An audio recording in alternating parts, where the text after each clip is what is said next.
Prečo nehrá moje staré rádio? Prečo chodíš každý večer na pivo?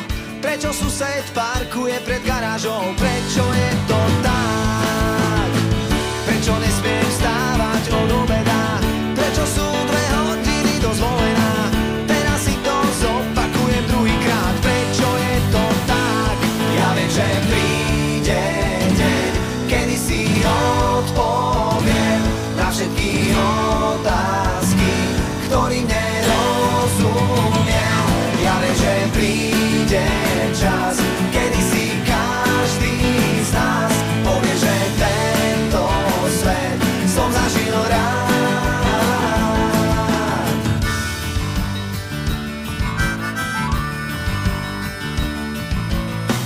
Prečo nechceš Trabant, ale Ferrari?